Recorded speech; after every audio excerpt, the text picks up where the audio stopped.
नमस्कार सर्व शिक्षक मित्रांनो, विद्यार्थी मित्रांनो. आज आपण इंग्रजीच्या नवीन PYQ या तासिकेमध्ये CET आणि TET, CTET आणि TETसाठी दोन्हीसाठी उपयुक्त अशी आपण तासिका घेऊन आलेलो आहोत. सुरू करूया आजच्या आपण 30 प्रश्नांची आपली मालिका. प्रश्न पहिला आहे, identify the part of speech of the underline word. दिलेल्या वाक्यातलं आपल्याला अंडरलाईन केलेल्या शब्दाचं या ठिकाणी पार्ट ऑफ स्पीच ओळखायचं आहे. वाक्य बघूया आपण. The committee decide to postpone the meeting. आता कमिटी हा शब्द या ठिकाणी काय आहे बघायचा आहे. ॲब्स्ट्रॅक्ट नाऊन आहे का, कलेक्टिव्ह नाऊन आहे का, कॉमन नाऊन आहे का, प्रॉपर नाऊन आहे का. तर या ठिकाणी समूह आहे. कमिटी म्हणजे काही लोकांचा समूह आहे, म्हणून या ठिकाणी पर्याय क्रमांक बी कलेक्टिव्ह नाऊन, कारण ते कलेक्टिव्ह नाऊन आहे, म्हणून या ठिकाणी पर्याय क्रमांक बी या प्रश्नाचे योग्य उत्तर आहे. पुढचा प्रश्न क्रमांक 2, which word is reflexive pronoun in the following sentence. दिलेल्या वाक्यातलं आत्मवाचक सर्वनाम काय आहे ते आपल्याला ओळखायचं आहे. आता वाक्य वाचूया. The boy hurt himself while playing. आता या ठिकाणी बघा, स्वतःबद्दल काय ठिकाणी जर सेल्फ लागला, कुठं सेल्फ लागलेला आहे तर हिमसेल्फ, म्हणून हिमसेल्फ हे या वाक्यातलं आत्मवाचक काय आहे, सर्वनाम आहे. जेव्हा क्रियेचा परिणाम कर्त्यावर होतो तेव्हा या ठिकाणी हिमसेल्फ सारखे आत्मवाचक सर्वनाम वापरलं जातं. लक्षात ठेवायचं. म्हणजे जर या ठिकाणी कर्त्यावर जर परिणाम होत असेल याचा, तर त्या ठिकाणी जे काही सेल्फ आहे ते सेल्फ हे हिमसेल्फ जर लागून आला असेल तर त्या ठिकाणी लक्षात ठेवायचं ते काय आहे, तर ते रिफ्लेक्सिव्ह प्रोनाऊन आहे. चला, पर्याय क्रमांक ए याचं उत्तर आहे. प्रश्न क्रमांक 3 कडे जाऊया. प्रश्न क्रमांक 3, या ठिकाणी काय विचारलं आहे, choose the correct adjective. Choose the correct adjective to fill in the blank. आता विशेषण, आपल्याला योग्य विशेषण या वाक्यामध्ये टाकायचं आहे. Prevention is dash dash than cure. म्हणजे ती जी रिकामी जागा आहे, ज्या ठिकाणी महिरपी कंस केलेला आहे त्या ठिकाणी तो अंडरलाईन केलेला शब्द, तिथं कोणता शब्द आपल्याला टाकायचा आहे ते बघायचं आहे. पहिला पर्याय गुड, बेटर, मोर गुड आणि बेस्ट. आता तुम्ही जर बघितलं तर या ठिकाणी त्या रिकाम्या जागेच्या पुढं द्यान आलेलं आहे.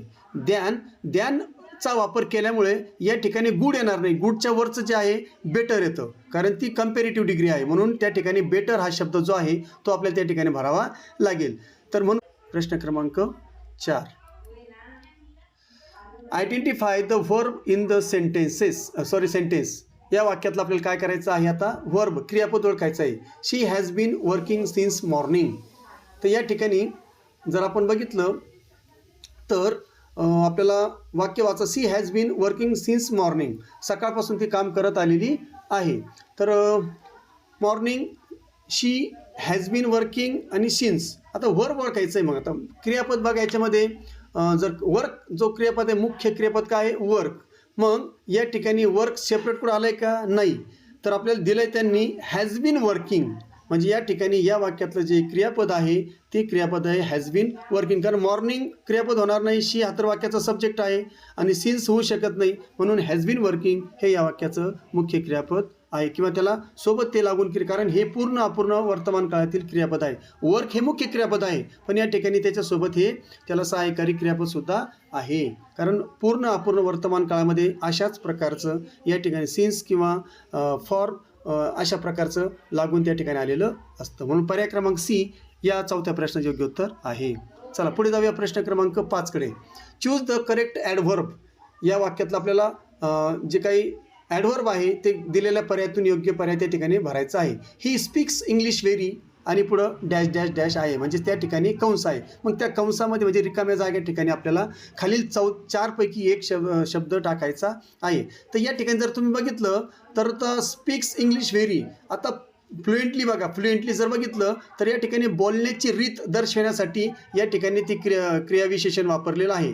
फ्लुएंटली म्हणजे कसं, बोलण्याची रीत दाखवलेली, म्हणून पर्याय क्रमांक डी फ्लुएंटली हे या प्रश्नाचं योग्य उत्तर होणार आहे. चला पुढचा प्रश्न बघूया. प्रश्न क्रमांक 6, identify the part of speech of the underline word.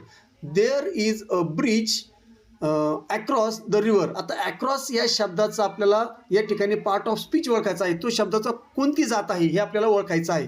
तर बघू शकता आपण व्हर्ब आहे का ते? बिलकुल नाही, व्हर्ब होऊ शकत नाही. कंजंक्शन आहे का? दोन शब्दाला किंवा वाक्याला जोडतं का? नाही. ॲडव्हर्ब आहे का ते? माहिती सांगतं का विशेषणाबद्दल किंवा क्रियापदाबद्दल? तर नाही. त्या ठिकाणी ॲक्रॉस हा शब्द जो आहे पूल आणि नदी यांच्यातील संबंध किंवा दिशा दर्शवतं, म्हणून ते प्रेपोजिशन आहे, शब्द योग्य हवे आहे. म्हणून पर्याय क्रमांक बी हे या प्रश्नाचे योग्य उत्तर आहे. चला प्रश्न क्रमांक 7कडे जाऊया. Fill in the blanks with the correct conjunction. आता याच्यामध्ये आपल्याला उभयान्वयी अव्यय योग्य टाकायचं आहे. बघा सुरुवातीलाच आहे, सुरुवातीला रिकामी जागा आहे. Dash dash he is poor comma he is honest. तर जेव्हा अशा प्रकारचं वाक्य येतं तेव्हा अँड जो असतो, अँड्स कधी सुरुवातीला येत नाही. बट, अँड आणि बिकॉज हे कधी शक्यतो मध्यभागी दोन शब्दांना जोडण्यासाठी वापरले जातात.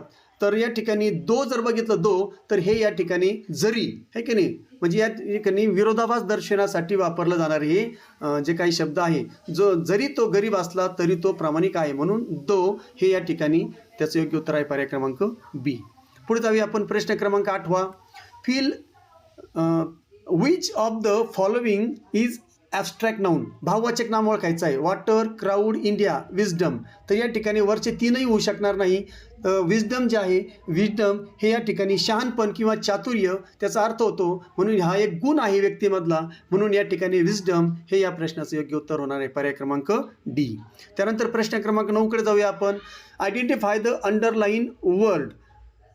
अंडरलाईन म्हणजे ब्राहो. ब्राहो जो हा शब्द आहे, bravo you have done well. Bravo you have done well. बघा उद्गारवाचक चिन्ह आलेलं आहे, म्हणजेच काय या ठिकाणी इंटरजंक्शन. तर या ठिकाणी ते केवळ प्रयोगी अव्यय आहे, म्हणून या ठिकाणी या प्रश्नाचं उत्तर. कारण ब्राहो हा शब्द कोणाची प्रशंसा करण्यासाठी, उत्स्फूर्तपणे प्रशंसा करण्यासाठी वापरला जातो. एखाद्याने चांगलं कार्य केलं तर त्याला ब्राहो असं वापरलं जातं, म्हणून पर्याय क्रमांक डी इंटरजंक्शन हे या प्रश्नाचे योग्य उत्तर आहे. प्रश्न क्रमांक 10कडे जाऊया. Identify the type of adjective. या ठिकाणी विशेषणाचा प्रकार आपल्याला ओळखायचा आहे. ही एट. बघा ही एट सम राईस. आता सम जे आहे त्या सम या शब्दाचं आपल्याला काय ओळखायचं आहे? ॲडजेक्टिव्ह ओळखायचं आहे, म्हणजे ॲडजेक्टिव्हचा प्रकार, विशेषणाचा प्रकार ओळखायचा आहे. तर त्या ठिकाणी आता demonstrative adjective, adjective of quantity, adjective of quality आणि ॲडजेक्टिव्ह ऑफ नंबर. तर ॲडजेक्टिव्ह ऑफ नंबर होणार नाही, गुणवत्ता नाही दिलेली. या ठिकाणी सम म्हणजे थोडं, तर या ठिकाणी सम हे अनिश्चित प्रमाण दर्शवतं, म्हणून हे परिणामवाचक विशेषण आहे, म्हणून ॲडजेक्टिव्ह ऑफ क्वांटिटी, म्हणून या ठिकाणी पर्याय क्रमांक बी हे या प्रश्नाचं योग्य उत्तर होणार. काय? कारण ते अनिश्चित आहे, हे की निश्चित प्रमाण नाही ते. तर या ठिकाणी अनिश्चित परिमाणवाचक ते आहे. परिणाम चुकून आलं, परिमाणवाचक आहे की नाही, या ठिकाणी परिमाणवाचक ते विशेषण आहे, म्हणून पर्याय क्रमांक बी. त्यानंतर प्रश्न 11. Which of the following is relative pronoun. संबंधवाचक या ठिकाणी कोणतं आहे ते आपल्याला ओळखायचं आहे. तर या ठिकाणी बघा धिस, माय सेल्फ, इच. आता या ठिकाणी धिस होणार नाही. आता हू म्हणजे दोन वाक्यांना जोडण्यासाठी किंवा ते रिलेटिव्ह प्रोनाऊन आहे दाखवण्यासाठी हू वापरला जातो, म्हणजे जे किंवा ते आहे की नाही. या ठिकाणी हू हे जे आहे हे या ठिकाणी रिलेटिव्ह प्रोनाऊन म्हणून आहे, म्हणून पर्याय क्रमांक डी हू हे या प्रश्नाचे योग्य उत्तर आहे. पुढचा प्रश्न 12. Identify the part of speech of fast. या ठिकाणी फास्ट वाक्यामधलं फास्ट शब्दाचा आपल्याला शब्दाची जात ओळखायची आहे. This is a fast train. आता बघा फास्ट ट्रेन, तर या ठिकाणी हे काय आहे? ट्रेनबद्दल. ही ट्रेन कशी आहे? तर या ठिकाणी फास्ट हा शब्द ट्रेनबद्दल अधिक माहिती सांगतो. ही ट्रेन कशी आहे? तर फास्ट आहे, म्हणजे या ठिकाणी ट्रेनची ती अधिक माहिती सांगतो, म्हणून हे काय आहे? विशेषण आहे. ट्रेन कशी चालते असं नाही म्हटलेलं, क्रियापदाबद्दल नाही येते, कारण ट्रेन हा जे नाम आहे त्या नामाबद्दल ती या ठिकाणी काय सांगते?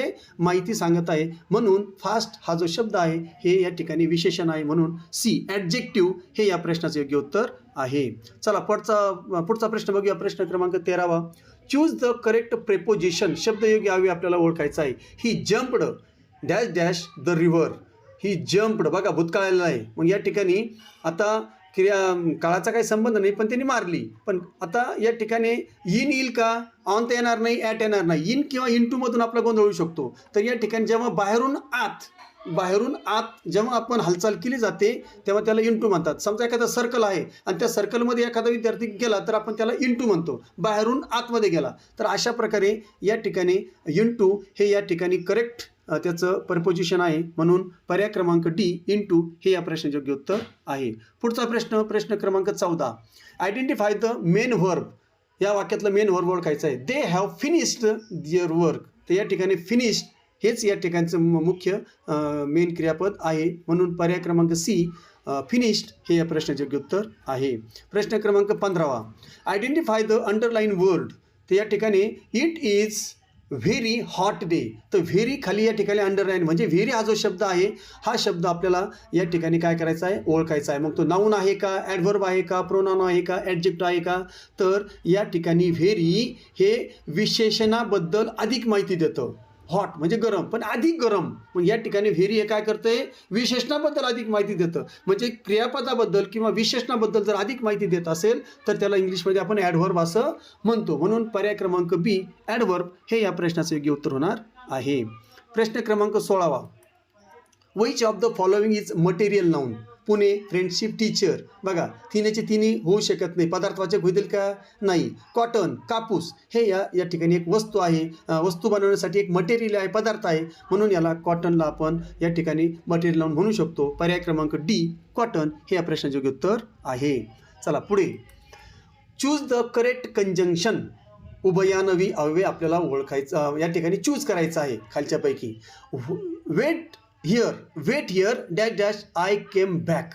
बघा इथेच थांब, मी येईपर्यंत. मग पर्यंत शब्द कुठे आहे बघा, बट, व्हेन, दोन होईल का, नाही. अंटील. बघा सगळ्या शेवटी अंटील. जोपर्यंत मी येत नाही तोपर्यंत इथं वाट बघ, आहे की नाही. तर या ठिकाणी अंटील हे या प्रश्नाचं योग्य उत्तर आहे, पर्याय क्रमांक डी. त्याच्यानंतर पुढचा प्रश्न बघा 18. Identify the type of pronoun. आता प्रोनाऊनचा या ठिकाणी आपल्याला प्रकार ओळखायचा आहे. अंडरलाईन कशाखाली अंडरलाईन केलेली, इच शब्दाखाली. Each of the boys was given a prize. Each प्रत्येक. इच म्हणजे काय, प्रत्येक. या ठिकाणी प्रत्येक विद्यार्थी वापरलेले इच, आयदर, नायदर हे समूहातील प्रत्येकाचा उल्लेख करतात, म्हणून ते विभागवाचक सर्वनाम आहेत. आणि विभागवाचक सर्वनामालाच डिस्ट्रीब्युटिव्ह प्रोनाऊन असं म्हटलं जातं. पर्याय क्रमांक बी डिस्ट्रीब्युटिव्ह प्रोनाऊन हे इच या शब्दाचं योग्य टाईप आहे.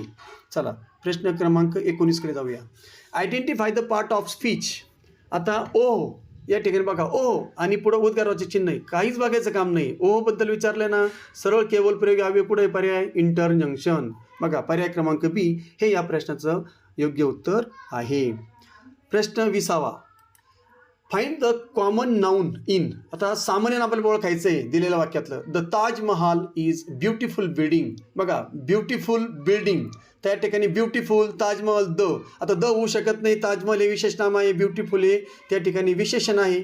मग या ठिकाणी नाऊन काय आहे, तर बिल्डिंग. बिल्डिंग हा बिल्डिंग म्हणजे इमारत. इमारत हा सामान्य नाम आहे, कॉमन नाऊन आहे, म्हणून पर्याय क्रमांक डी बिल्डिंग. 21वा प्रश्नाकडे जाऊया. Choose the correct verb from. या ठिकाणी दिलेल्या वाक्यातला योग्य आपल्याला व्हर्ब ओळखायचं आहे.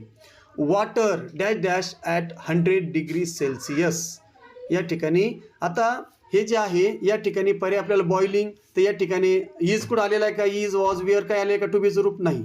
बॉईल येईल का, नाही येणार, कारण वॉटर हे एकवचनी नाम असल्यामुळे त्याला यस प्रत्यय लागणं गरजेचं आहे, म्हणून यस प्रत्यय कुठं लागलेला आहे, तर सगळ्यात शेवट बॉइल्स हे त्रिकालबाधित सत्य असल्याने, हे की नाही, कारण हे सत्य 100 डिग्री अंश सेल्सिअसला पाणी उकळतं. हे त्रिकालबाधित सत्य कुठेही जगाच्या कोणत्याही ठिकाणी गेला तर 100 डिग्रीला पाणी काय करतं, उकळी घेतं, म्हणजे उकळतं. म्हणजेच काय, हे त्रिकालबाधित सत्य असल्याने साध्या वर्तमान काळात बॉइल्स वापरणं योग्य आहे, म्हणून बॉइल्स हे या प्रश्नाचे योग्य उत्तर आहे.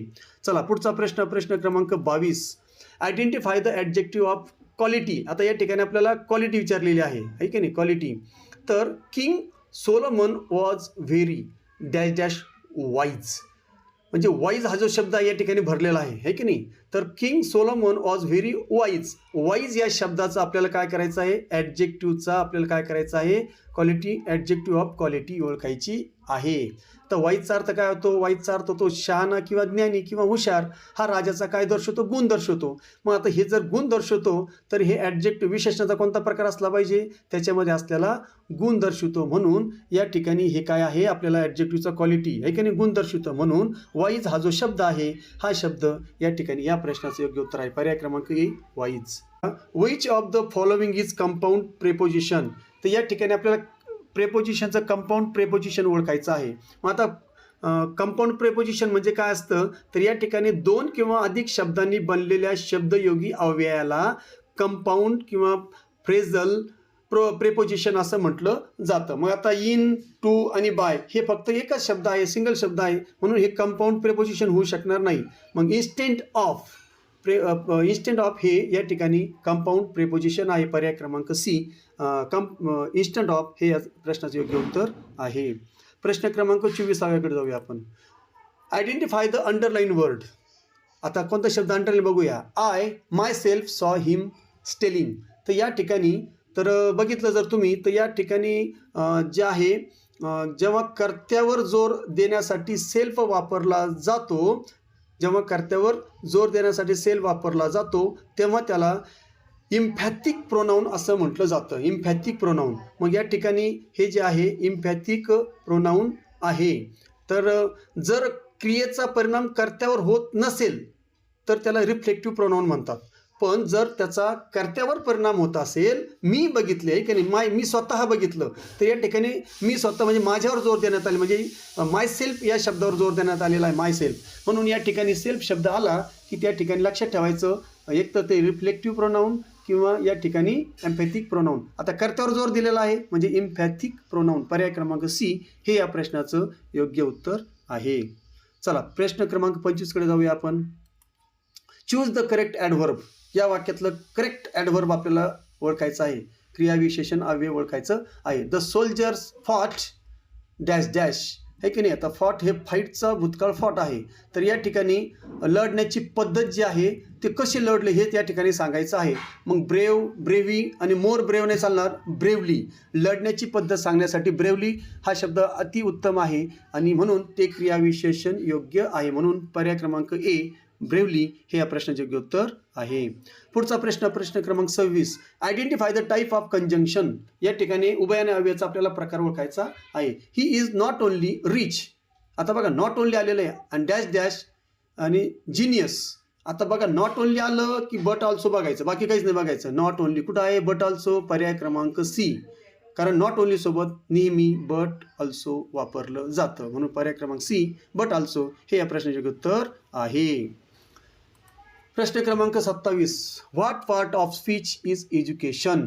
आता एज्युकेशन या शब्दात आपल्याला ओळखायचं आहे. बघा या ठिकाणी एज्युकेशन हा जो शब्द आहे जेव्हा शन TION प्रत्यय लागून शब्द तयार होतो तेव्हा ते ॲब्स्ट्रॅक्ट नाऊन असतं, शन. म्हणून या ठिकाणी एज्युकेशन हा जो शब्द आहे हा या ठिकाणी काय आहे?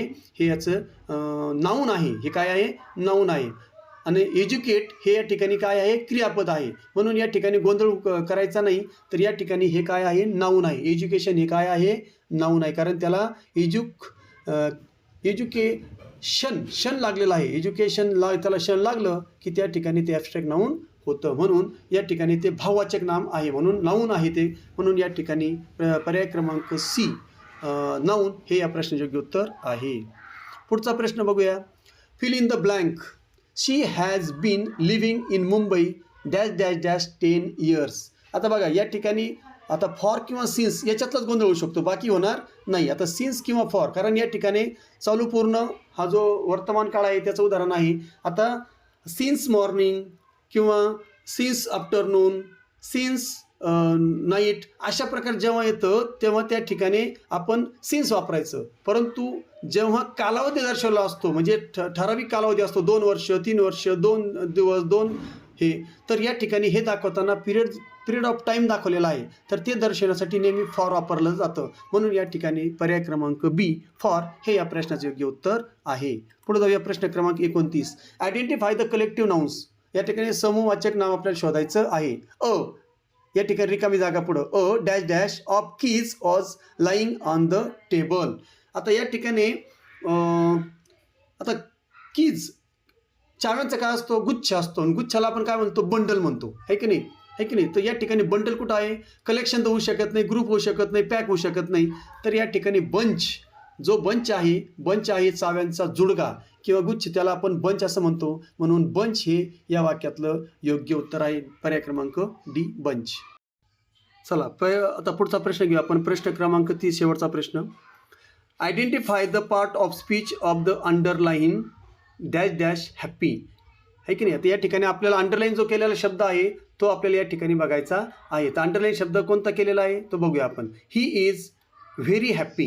तर या ठिकाणी व्हेरी हा जो शब्द आहे हा अंडरलाईन करण्यात आलेला आहे. मग या ठिकाणी व्हेरी या शब्दाचं आपल्याला काय करायचं आहे, पार्ट ऑफ स्पीच ओळखायचं आहे. तर व्हेरी जो आहे हा व्हेरी काय करतो, तर विशेषणाबद्दल अधिक माहिती देतो. कारण याच्यामध्ये हॅप्पी हे काय आहे, विशेषण आहे. मग त्या विशेषणाबद्दल ते अधिक माहिती देतं. म्हणून विशेषणाबद्दल किंवा क्रियापदाबद्दल अधिक माहिती देणाऱ्या शब्दाला आपण काय म्हणतो, क्रियाविशेषण म्हणतो. म्हणजेच काय, ॲडव्हर्ब असं म्हणतो इंग्लिशमध्ये त्याला. म्हणून ॲडव्हर्ब हा जो पर्याय आहे हा पर्याय क्रमांक 1ला आहे. म्हणून या प्रश्नाचं योग्य उत्तर आहे पर्याय क्रमांक ए, ॲडव्हर्ब. अशा प्रकारे या ठिकाणी आजचा आपला जो पार्ट ऑफ स्पीचचा सेकंड भाग होता तो आपण या ठिकाणी पूर्ण केलेला आहे. आशा करतो तुम्हाला सर्व समजलं असेल. जर आवडला असेल तर नक्की व्हिडिओ लाईक करा आणि चॅनलला सबस्क्राईब करा. येणाऱ्या दिवसामध्ये आणखी आपण भरपूर या ठिकाणी अशा प्रकारचे PYQ घेणार आहोत, जे विद्यार्थ्यांसाठी असेल किंवा शिक्षकांसाठी, TET, CTET यांच्यासाठी खूप महत्त्वाचे असणार आहे. म्हणून चॅनलशी नेहमी कनेक्ट राहा, तुम्हाला नवनवीन माहिती मिळत राहील. मी आता इथंच थांबतो. त्या ठिकाणी जय हिंद, जय महाराष्ट्र.